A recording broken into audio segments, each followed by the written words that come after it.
The Word of God is alive and powerful, sharper than any two-edged sword, piercing even to the dividing asunder of the soul and spirit, and of the joints and the marrow, and is a critic of the thoughts and intents of the heart.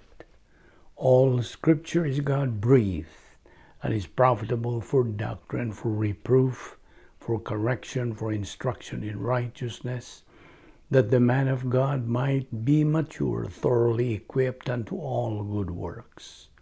Study to show thyself approved unto God, a workman that needeth not to be ashamed, rightly dividing the word of truth.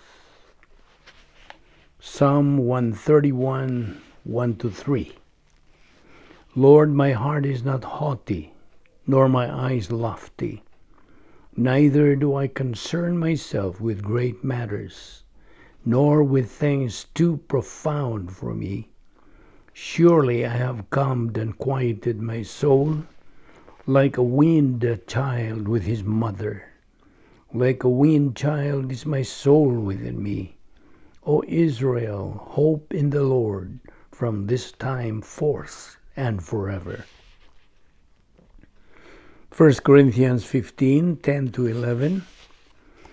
But by the grace of God I am what I am, and his grace toward me was not in vain, but I labored more abundantly than they all, yet not I, but the grace of God which was with me. Therefore, whether it was I or they, so we preached, and so you believed. Isaiah 44:22, I have blotted out like a thick cloud your transgressions, and like a cloud your sins. Return to me, for I have redeemed you. 2 Peter 1:4-8, by which have been given to us exceedingly great and precious promises, that through these you may be partakers of the divine nature, having escaped the corruption that is in the world through lust.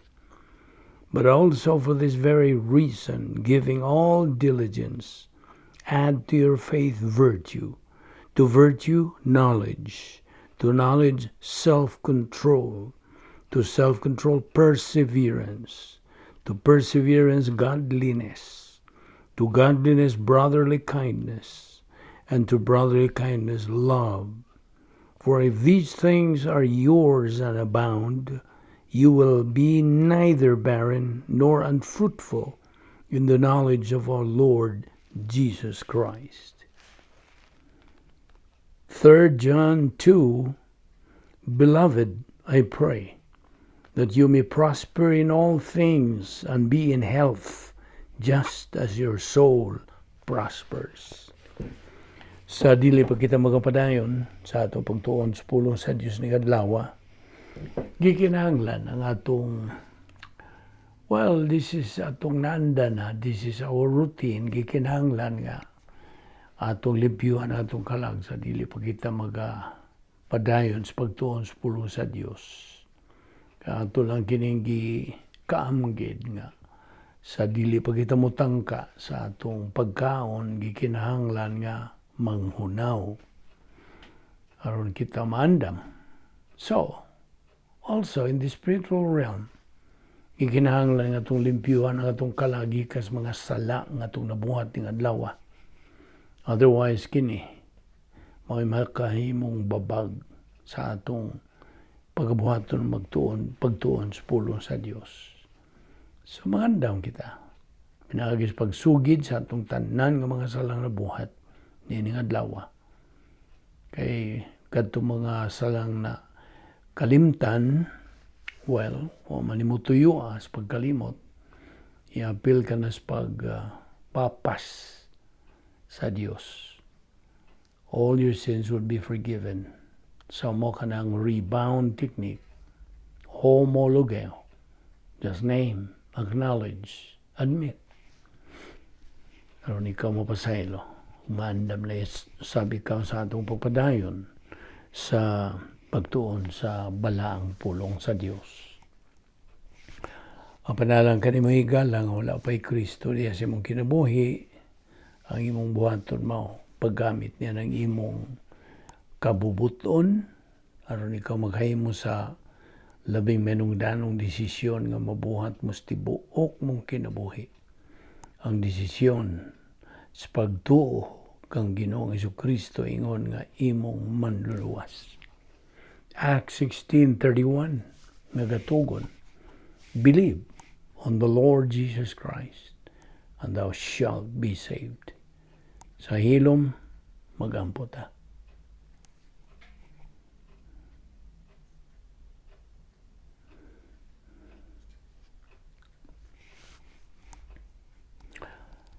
Amahan namong langit nun, salamat ning lain sa mga higayon sa among pagtuon sa among punong. Ubani kami karon.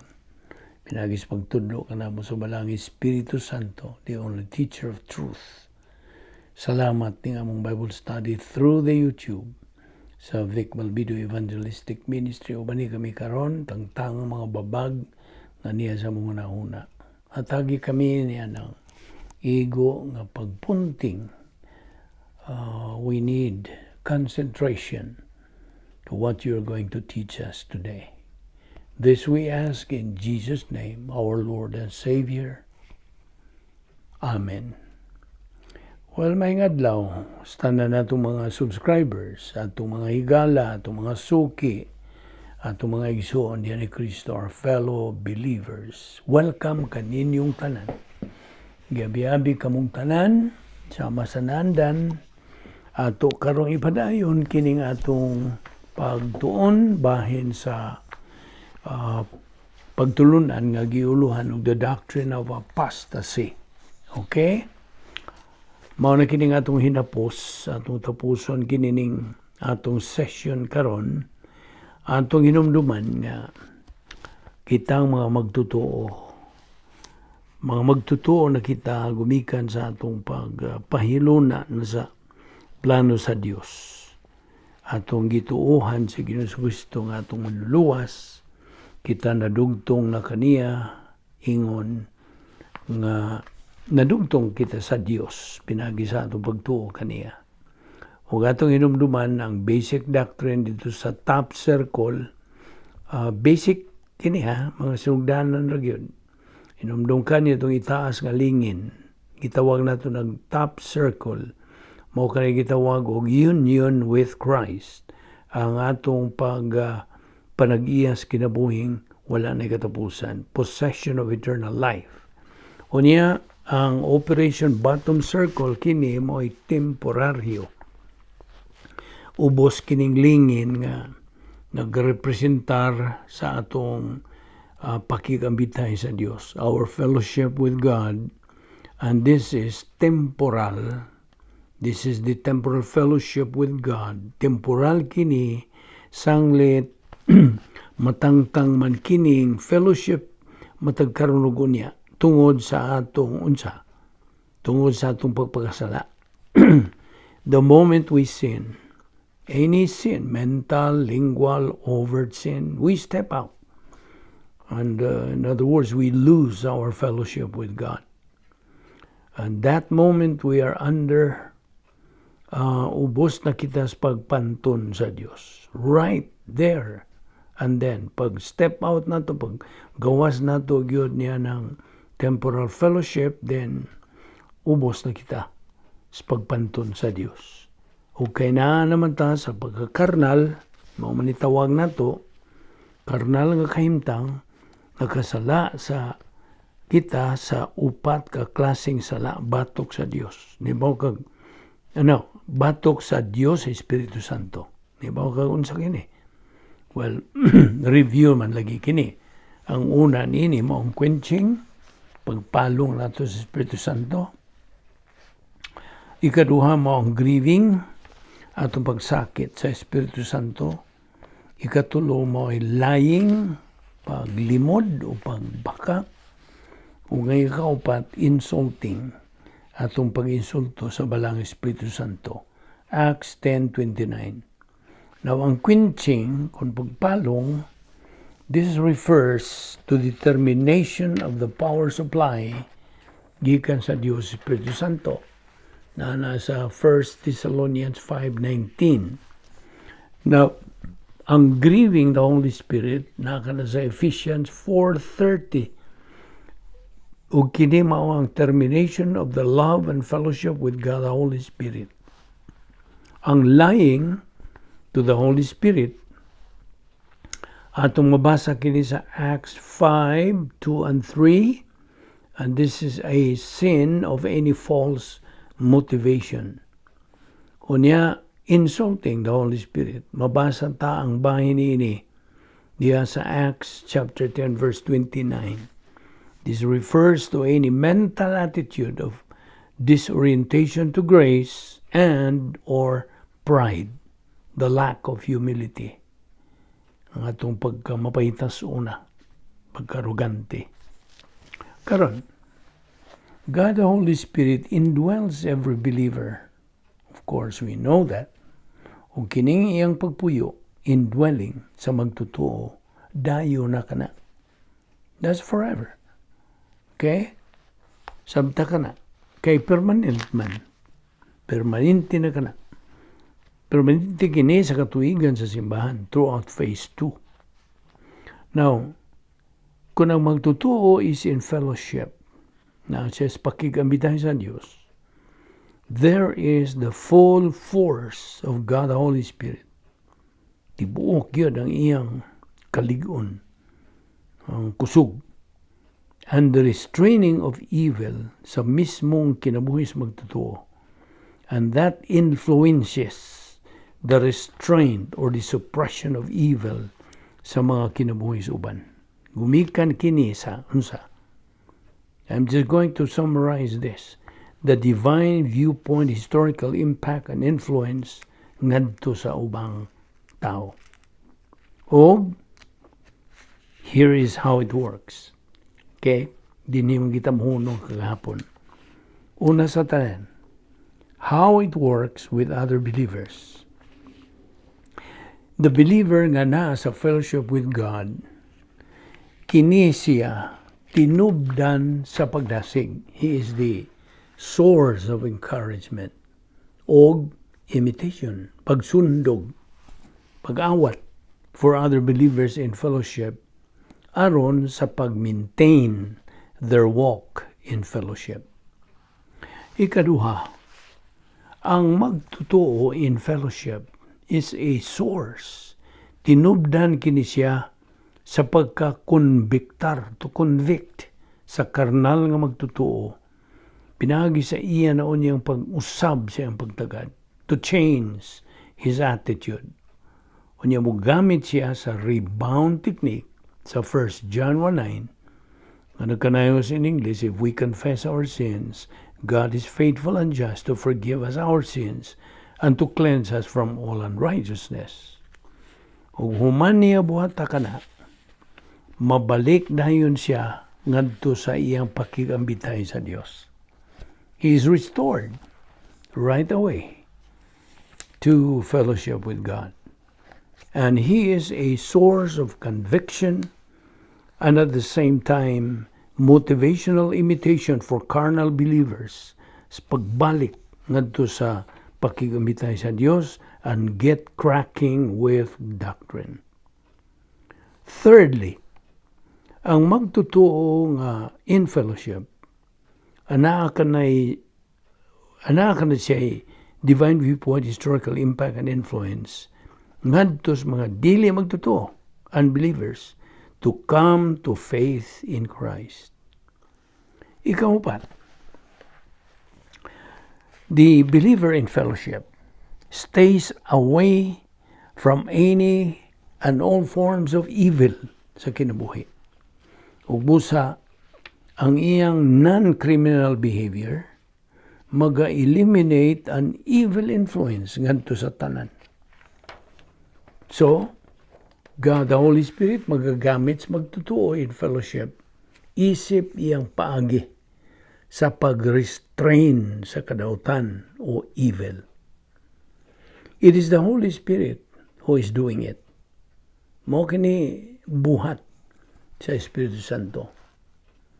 Apan sa diha nga ang magtutuo ana siya sa iyang kahimtang sa pagkakarnal, mikan siyang pagpakasala, ang Diyos Espiritu Santo kinsa nagapuyo diha sa sulod sa kalag sa mga magtutuo, nagafunction gihapon kini siya ingon nga nagarestrain sa evil of that believer himself. Ingon man sa ubang mga magtutuo o sa mga unbelievers. Sabot? Now, it's a natural thing nga masayran lamang nato kini by doctrine. Diara gyud pulo sa Dios nato makatuni kini. The one suppressing or restraining, God the Holy Spirit is going to continue to do this. Magapadayon ang Diyos Espiritu Santo sa pagbuhat ni ini hangtod until the panahon, until sa panahon nga He is taken out of the way. Alright? Ang pulong until o hangtod dinhi introduces a temporal clause, heos. Heos, H-E-O-S, the subordinate conjunction. He, long O, and S. Mao kini ang gitawag taog, the time up to which until he's taken out of the way. Ang heos, introducing this subordinate temporal clause, takes the subjunctive mood.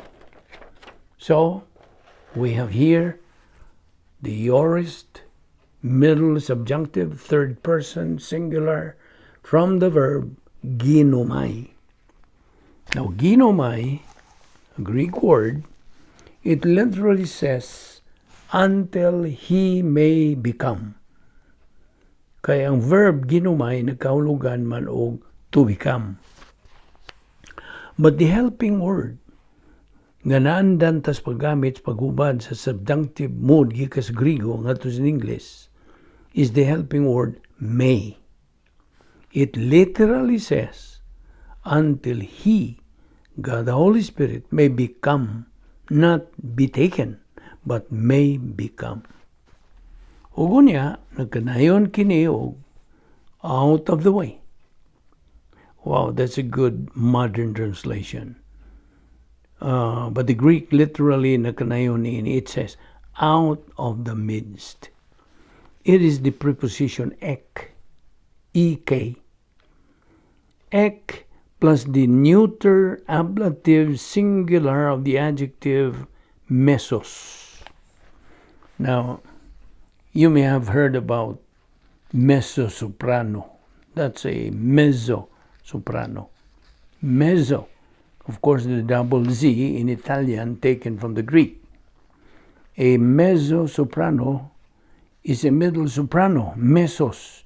Dili ni pagpasabot og mes, no. Nakahulugan kini in the midst of something. Out of the midst. Out of the midst sa mga magtutuo. Out of the midst sa tibok kaliwatan sa tao. And when is God the Holy Spirit going to be taken out of the midst of the human race? Well, when? Tubag at the rapture of the church. That is the terminating event sa katuigan sa simbahan. Diha mahuman. The Lord Himself shall descend from heaven with a shout, with the voice of the archangel, and the trumpet of God, and the dead in Christ shall rise first, and that we who are alive and remain shall be caught up together with them in the clouds to meet the Lord in the air. So shall we ever be with the Lord. Ug sa dihang ang mga believers kuhaon na are taken up. And how fast is it going to occur? How fast? 1 Corinthians 15:50, in a moment, in the twinkling of an eye. Well, dili ni twinkle, twinkle, little star baya. Nagpasabot kini og pagpilok. Just a split second. Unsa kapaspas nga may tabo ang pagsakaw. Kas ang pitik sa imong duha ka tudlo, ingon na We are here, then we are gone. That's taken out of the midst of the human race. Kasabot ka? Paminaw. Ang Diyos Espiritu Santo nagapuyo diya sa sulod sa tanang magtotoo in both carnal and spiritual. Ug sa higayon that believers are gone, ang Diyos Espiritu Santo wa na'y kapuy-an sa kaliwatan sa tao din sa kalibutan. Yan ang panahon na. Wala na. And that is what is going to remove the major restraint to evil in Daniel's 70th week. Tungod kay human sa rapture of the church. Now, Daniel's 70th week, the 7-year period, terminated by the second advent of Christ, will immediately begin. Why ka nga? Yan na. There's no gap in here. Musugod gilayon ang 7-year period nga gitawag og tribulation period. The one suppressing, God the Holy Spirit is the one suppressing, and the one suppressing will suppress. Abi niyo? Nainumdum ka pa ba sa giingon og let? Ang pulong let does not mean let at all. No. It means unsa? To suppress or restrain. His restraint on evil. The one suppressing will suppress until such time as he may become unsa? Out of the midst of the human race. And when is he taken out? At the rapture of the church. O paminaw. Human gyud sa pagsakgaw sa simbahan, that is when the man of sin, the lawless one, the Antichrist, will be unveiled. Ipadayag na. Now we know the system out of which the Antichrist comes. That whore system, the prostitute system, riding the beast. Nagisgutan diya sa pinadayag 10 ngatos 17 kanang corrupt religious system din his niining kalibutan na. Until he, God the Holy Spirit, may become out of the midst. Gonna be removed from the human race tungod kay kini ang iyang restraining ministry. Dili sa iyang convicting ministry, dili sa iyang regenerating ministry, kundi sa iyang restraining ministry. Ug mao hinungdan ang giingon og Daniel 70th week, ika-kapituang simana ni Daniel, is going to be a time of unprecedented evil, of unprecedented lawlessness din sa tibuok kalibutan. Nga di nagtibuok nga kalibutan, wa pa makasaksi niini sukad masukad. Sa giingon nga Olivet Discourse sa atong Ginoo diha sa Mateo 24:25, nga di naghisgot kini sa mga adlaw ni Noe. Siya mingon og diha sa Mateo kini Mateo 24:38.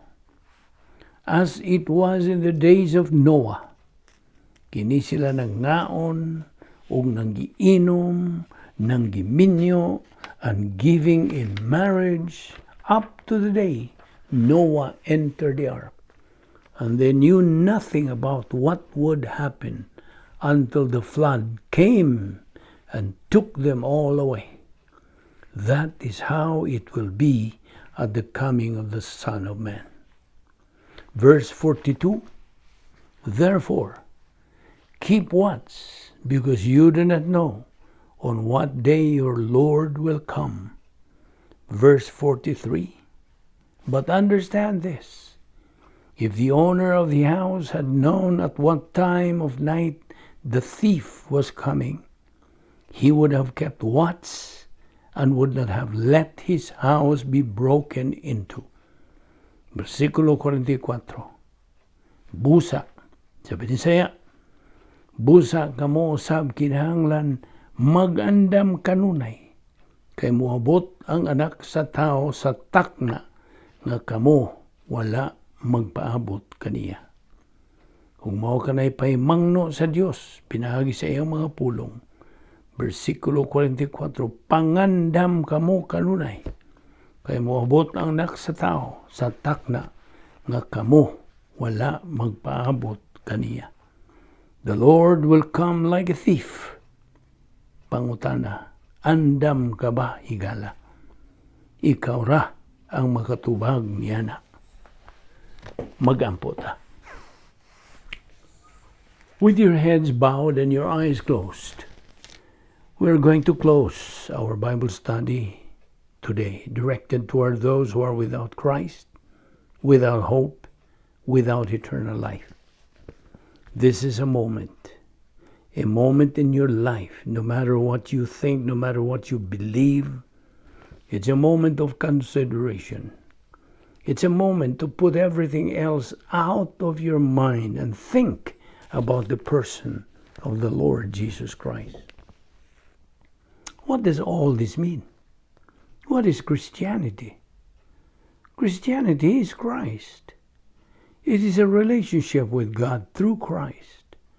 And there's only one way to have that relationship, as the scripture says. Believe on the Lord Jesus Christ, and thou shalt be saved. Works? Now, all the works you can do have nothing to do with your relationship with God. Do you know why? Because you are a sinner. Because you are not perfect as God is perfect. Because His righteousness has to reject unrighteousness. And you are unrighteous, no matter how many good deeds you do. That is where Christ comes in. That is how important the Lord Jesus Christ is. Because He is the only one who can present you faultless before God. How does He do that?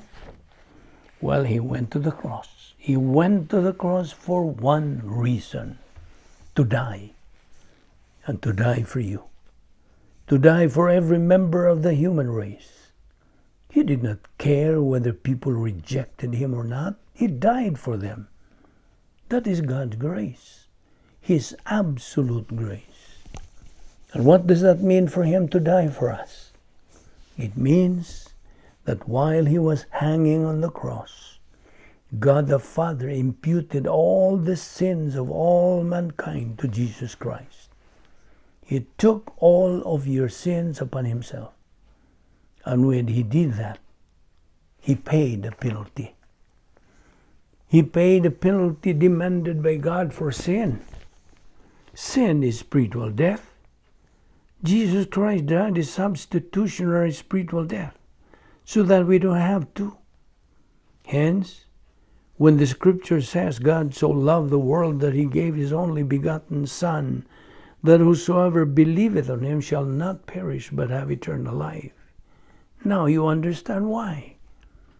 We also know that by grace you have been saved through faith. And that salvation is not of yourselves. It's a gift of God, not of works, lest any man should boast. And Paul wrote that because he understood grace. And he understood the importance of what Jesus Christ did. And so, in this moment of consideration, by your thinking, do I believe or do I not believe? Because that's the issue. Your volition, your free will is the issue. Do you accept the work of Christ or do you not? Because once you accept the work of Christ, that is eternal life. It's right where you sit right now. You can make that decision for or against Christ. Let us pray. Heavenly Father, we thank You once again for Your wonderful word to us, so that we might understand ourselves, so that we might understand the world around us from the divine perspective. We thank You for Your word, full of hope and love. And we thank You, Lord, for that so great salvation nga among nadawat. Pinagi lamang sa among pagtuo lamang kang Kristo lamang. Salamat sa imong grasya nga among ipahimuslan. Dada kami pagbalik ugma din aron kami magpadayon sa among adlaw-adlaw nga pagtuon sa imong kamatuoran. Amo lamang ang among gabayan sa among pagkinabuhing espirituhanon. Aron kami makatubo, makakabot sa among tumong, our goal which is spiritual maturity.